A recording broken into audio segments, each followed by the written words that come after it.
मुख्यमंत्री योगी आदित्यनाथ हरदोई पहुंचे हुए हैं चौथे चरण के लिए प्रचार करने के लिए।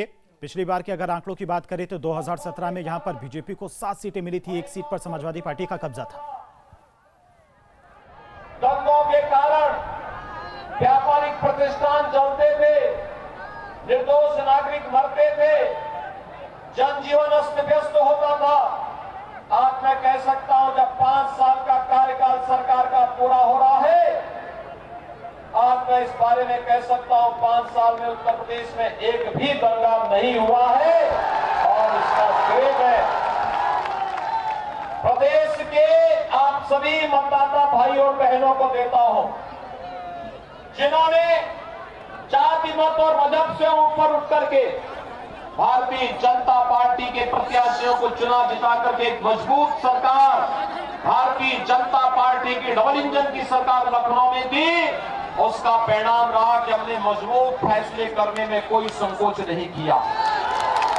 आज प्रदेश दंगा मुक्त है, आज प्रदेश भय मुक्त है, आज प्रदेश में कर्फ्यू नहीं लगता है, आज बाजारों में बमबाजी नहीं होती है।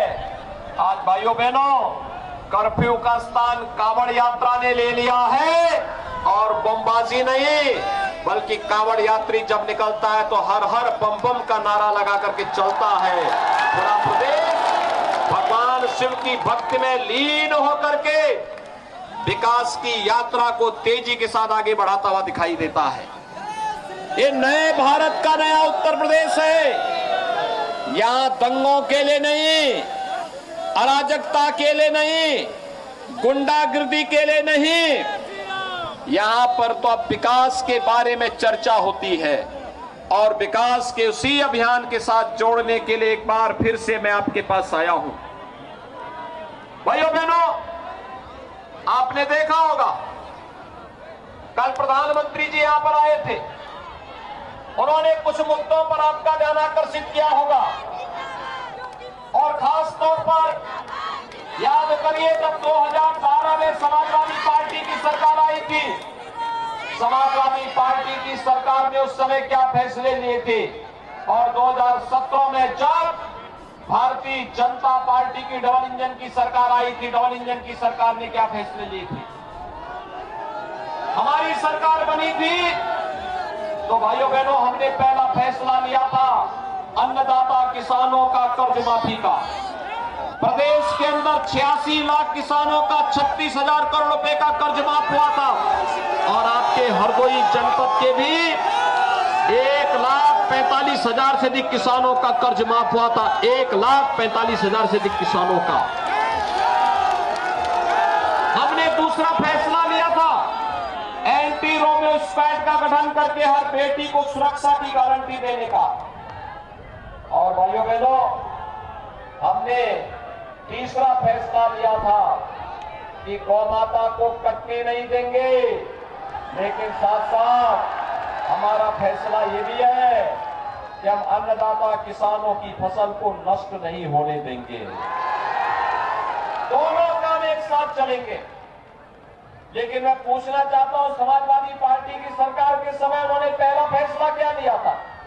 पहला फैसला लिया था अयोध्या में राम जन्मभूमि पर आतंकी हमला करने वाले, काशी में संकट मोचन मंदिर पर आतंकी हमला करने वाले, लखनऊ, अयोध्या और वाराणसी की कचहरियों पर हमला करने वाले, गोरखपुर, कानपुर, बिजनौर में सीरियल ब्लास्ट करने वाले आतंकवादियों को, लगभग 1.5 दर्जन से अधिक आतंकवादियों के मुकदमों को वापस लेने का कुछ कार्य समाजवादी पार्टी की सरकार ने उस समय करने की शरारत की थी।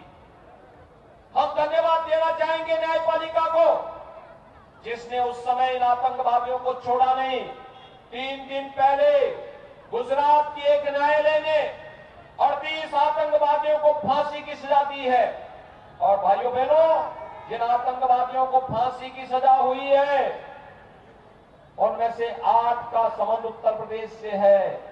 एक आतंकवादी समाजवादी पार्टी का प्रचारक भी है, उसका बाप, और समाजवादी पार्टी का अध्यक्ष अब तक अपना स्पष्टीकरण नहीं दे पाया है। इसका मतलब चोर की दाढ़ी में तिनका।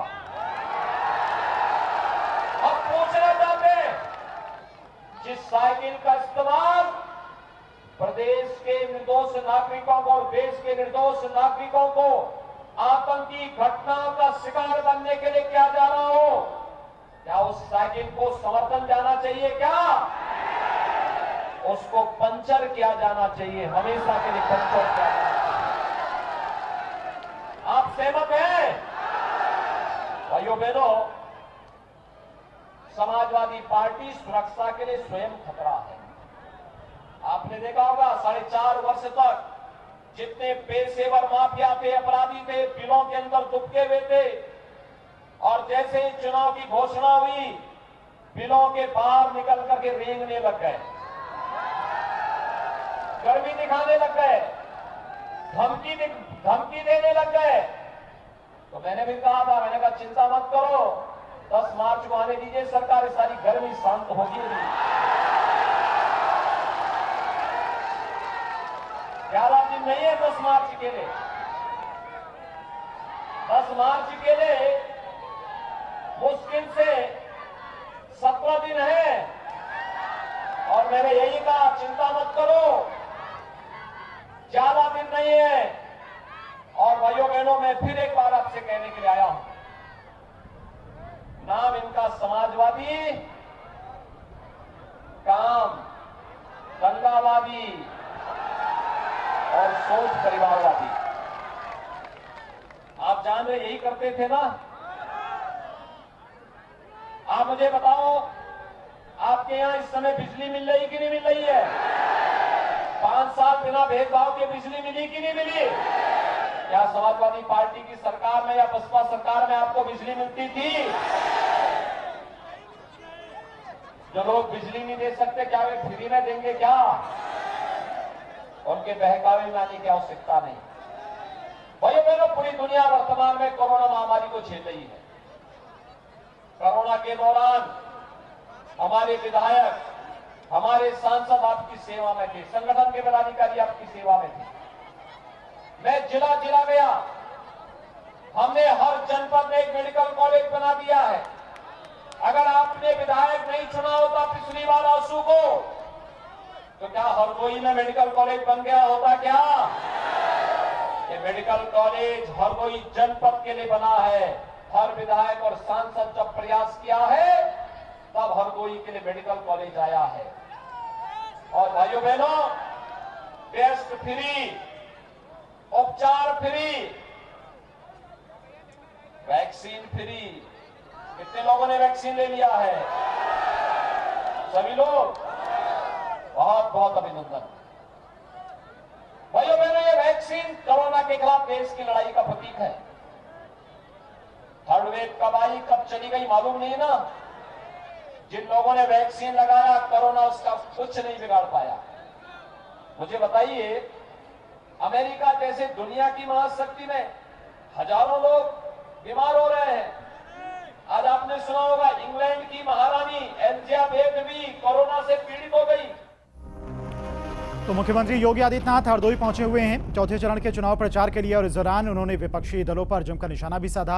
आज दंगा मुक्त, भयमुक्त प्रदेश है, ये नए भारत का नया उत्तर प्रदेश है। प्रदेश में कर्फ्यू नहीं लगता है। तमाम मुद्दों को लेकर उन्होंने विरोधी दलों पर जमकर निशाना भी साधा।